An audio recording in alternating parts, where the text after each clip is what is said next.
Bienvenidos al canal oficial de Sinergia Cineclub. El pasado jueves 2 de noviembre comenzó nuestro ciclo inaugural El Otro Cine Mexicano, donde presentamos Luz Silenciosa de Carlos Reigadas. Contamos con la presencia de Iván Lavín, cineasta independiente. Compartimos con ustedes lo que se charló sobre Luz Silenciosa. Y bueno, hablamos sobre particularmente este ciclo de cine, como les estaba comentando a ustedes. El punto es poner en cuestionamiento si existe otro cine mexicano, porque no se trata de dividir. La idea es mostrar que hay mucho cine en México y se tiene que conocer porque hay diferentes miradas, hay diferentes formas de hacer cine en México, muchos cineastas de muchos estados. El punto de este ciclo de cine es conocerlos. Iniciar un cineclub y un evento con una película de Reigadas es un poco difícil porque su cine no es sencillo, pero la razón principal por la que decidí iniciar con Reigadas, primero por el orden cronológico, es una película del 2007 y las demás ya son de los 2010 para acá, pero además, y esto lo vamos a platicar más adelante, empezó a hacer las cosas de una manera distinta que no se hacían y que marcaba una diferencia con todo el cine de los 50, 60, 70, 80 y 90 en México, y que además ha inspirado a muchos cineastas a hacer las películas como los hace él. Bueno, Reigadas es interesante porque es uno de los cineastas contemporáneos mexicanos que empezó como con otra línea. O sea, él siguió su propio camino, digamos, y su propio camino no quería seguir como lo que estaba de moda en el cine mexicano o lo que estaban haciendo los cineastas mexicanos, que fue como en el 2000, cuando hizo Japón, Superprima. Él siguió su camino, él era abogado antes y renunció como a su trabajo y dijo, bueno, lo que yo quiero hacer, si no lo haría, estaría frustrado, quiero hacer cine. Y lo curioso es que él hizo su cine, obviamente con sus influencias, pero él hizo su cine que tenía que hacer, que tenía la necesidad interior de hacer, y no le importó demasiado si le iba a gustar al público o no. De hecho, fue muy despreciado, muy odiado, y hasta la fecha ha sido muy odiado. Pero, pues, como yo lo he visto, a él, pues, la verdad, eso no le interesa. Él ha dicho, bueno, porque obviamente yo hago el cine para las personas, pero no para agradarle a las personas. Sí quiero comunicarme, pero no quiero satisfacer con mi cine.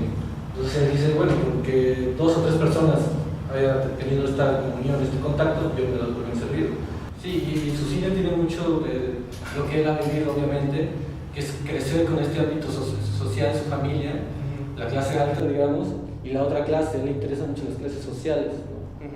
Entonces todo esto lo fue, uno como artista, pues, uno se empapa de todas estas cosas como lo va creciendo, y pues, al fin y al cabo su obra es la consecuencia de sus vivencias personales, ¿no? Es un cine muy personal, hay que saber eso de Reigadas. Es que él empezó a tener una visión que no se tenía mucho en México y sí en otras partes del mundo, que es hacer un cine más parecido, no necesariamente que copie, pero sí de un estilo más parecido al de Tarkovsky o al de Bresson, que es un director ruso, un director francés, que les importaba más que por ejemplo un buen guión, les importaba qué había, cómo contabas una historia que había dentro del plano, ¿no? Qué elementos usabas para contar una historia. A mí me gustaría tratar de romper esta idea de que este cine no es comercial y no te da dinero, y que hay que tratar de hacer cine llamado comercial. Mucho del cine llamado comercial en realidad no es comercial, porque comercial quiere decir que trae más dinero del que lleva, ¿no? Básicamente. Hace rato me preguntabas sobre la aceptación de las masas y eso es otro gran prejuicio, o sea, no creas en eso, o sea, para empezar nadie le gusta todo al mundo. No hay que pensar no hay que caer en la dictadura de las mayorías. Lo que no es mayoritario no es necesariamente peor, muchas veces mejor, pero tampoco es necesariamente mejor. Pero sí hay que tener muchísimo cuidado con el tema de pensar que lo mayoritario es lo bueno, porque ahí empiezas a caer justamente en la reducción y las sociedades se empobrecen. Entonces es interesante como si la gente te puede criticar porque no le estás dando lo que ellos esperan, ¿no? Que muchas veces van al cine para buscar la evasión, no una enfrentación con ellos mismos. Esa es mucha diferencia entre el cine comercial, el llamado cine comercial, y el cine, digamos, real, ¿no? O sea, que mucho sí te va a enfrentar, porque va a ser como un espejo. Las grandes películas han sido un espejo del ser humano, aunque sean de fantasía o que sean de ficción, pero de todos modos hay un espejo ahí, aunque no tenga nada que ver con la realidad, pero sí tal vez con la realidad subconsciente, pero son honestas. Y mucha gente, y también muchos directores han abusado del cine como droga, para nada más olvidarte de tus problemas los fines de semana. Muchos han caído ahí. Entonces ahí sí hay una gran diferencia que yo la sigo viendo en todos los cines, en todos los países. Lo que pasa muchas veces con el público, muchas veces estamos más acostumbrados a esperar cosas, o sea, en lugar de observar, queremos esperar que pases, o sea, ya estamos programados por otro cine que estamos acostumbrados, que esto debe de pasar, entonces si no pasa lo que espero, la película es mala. Nos falta mucho como ser más tranquilos y solamente observar, y esa realidad, lo que te están mostrando te va a dar un impacto más grande, porque estás como abierto, y muchas veces nos falta relajarnos también nosotros. O luego también hay gente que es muy intelectual y todo quiere encontrar un simbolismo, entonces todo el tiempo está pensando en, esto lo dijo este filósofo, entonces tampoco va por ahí, o sea, es muy simple. Y Regadas dices, bueno, con que seas humano, un niño puede ver una película si dices nada más, es como ver un paisaje. No tienes que ir a la universidad para apreciar la belleza de un paisaje, tampoco para ver buen cine. También hay ese prejuicio de que solamente es cine para filósofos o intelectuales, es tan absurdo. Norma Angélica te pregunta, ¿por qué su cine es lento y aburrido? ¿No? Lento, hay una cosa muy curiosa. Efectivamente, lento y rápido es una cuestión absolutamente subjetiva, ¿no? Pero en el cine sí hay algo que se puede denominar lento a partir de algo que es un estándar, que es el lenguaje televisivo y el lenguaje del cine clásico hollywoodense, y que es el que copia la mayoría del mundo, que es un cine básicamente informativo en el sentido de la conceptualización, o sea, ya entendía lo que sigue. Entonces, todas las imágenes son simplemente informativas para contar una historia. Si alguien conecta con una película solo a ese nivel, pues efectivamente pronto dice, ya entendí, eso es un árbol, ¿para qué lo sigo viendo? O un amanecer, 6 minutos. Exacto. Si alguien logra conectar a otro nivel, claro, entonces no se le hace lento. Sí, creo que el primer punto que toca es como el más importante sobre el ritmo, porque es lo primero que hay que entender para entender muchísimas películas, no nada más esta, no nada más de este ciclo, no nada más de este país, sino muchas. Es verdad que hay un ritmo ya predispuesto por el cine gringo particularmente, que creo que hasta es 3 segundos cada imagen, y es la conceptualización. Entendí, perro, ya lo que sigue. Y la realidad, y es lo que nos quiere decir él, que nos dice Tarkovsky, es que no es así. Nosotros no es de entendía lo que sigue. Hay todo es como saber apreciar las cosas, como mirarlas bien, ¿no? Pues estar en contacto con las cosas, tener espacio para que tú tengas contacto con las cosas. El otro cine es como más ilustrativo en el sentido de que un perro más un bebé, o sea, las tomas, entonces ya lo utiliza conceptualmente y ya, es como nada más estructural, pero intelectualmente.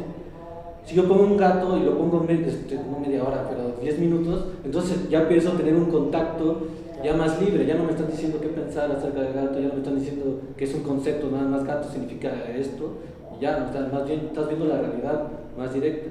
Por eso es mucho tiempo las tomas largas, para que tú entres en contacto, o sea, para que es como ir a un bosque y ves un árbol el tiempo que tú quieras y vas a entrar en contacto. No dices, es un árbol y ya lo volteo.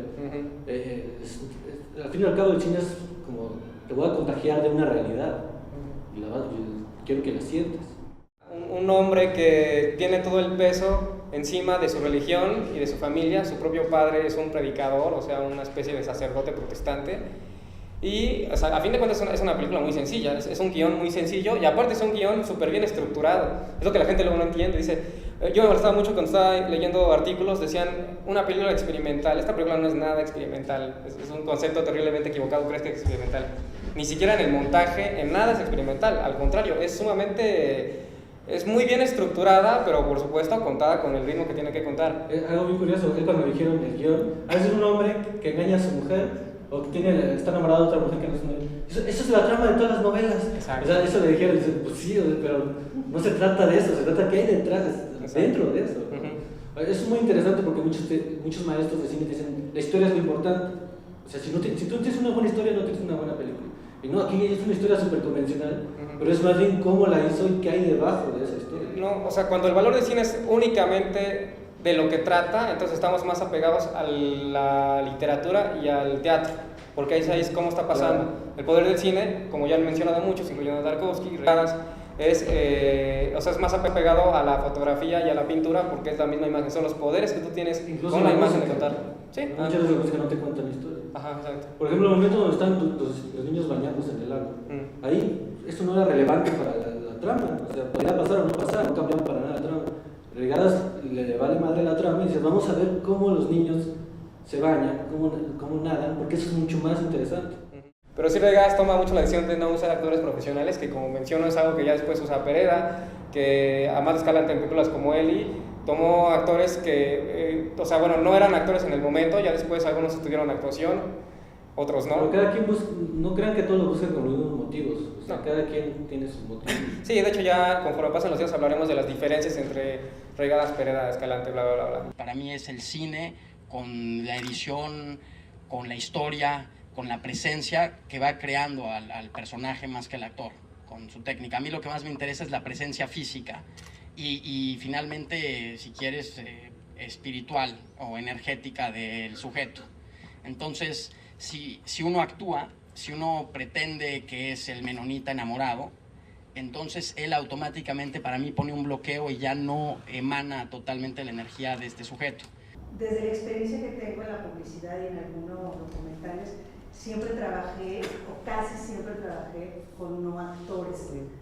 Y el papel fundamental de hacerlos vivir lo que el director le estaba pidiendo dependía del director, lo que el director es capaz de sacarle a cada uno de ellos. Exactamente. Y creo que ahí es el trabajo fundamental cuando el que no es el actor tiene la apertura de decir no sé, pero voy a confiarme mi emocionalidad en este hombre que me está dirigiendo o en esta persona que me está dirigiendo. Y ahí creo que es cuando se saca de una manera natural, o el director busca sacar de una manera natural la emoción de una situación.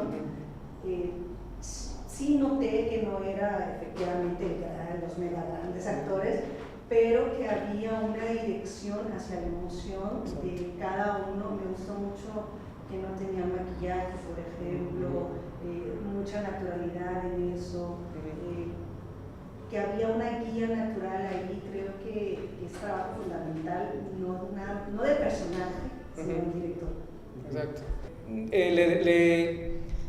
O sea, una forma de hacerle sacar un poco esas emociones y de hacerlo llorar era, le decía que se pusiera a pensar, creo que en su esposa o en su exnovia, una novia que tuvo, me parece que... Algo que ya tuviera dentro, una vivencia personal, claro, para que el llanto que sacara fuera real, realmente lo tuviera ahí, ¿no? Los actores nunca saben ni de qué trata la película y muchas veces ni les interesa la película, solamente están abiertos al director. Y entre estar más abiertos, pues obviamente puede generarse esta comunión. No Regadas, porque la cámara al ser un aparato diferente tiene el poder de sacar del interior, porque no juzga. Sí. Entonces es muy interesante eso. Sí. Entonces, yo lo digo porque por experiencia propia de dirigirme a actores, entre más les dices, mejor no haga nada, nomás dirija, entonces ellos solitos ya están como muy abiertos, y la energía sí transmite, sí traspasa la cámara. Curioso.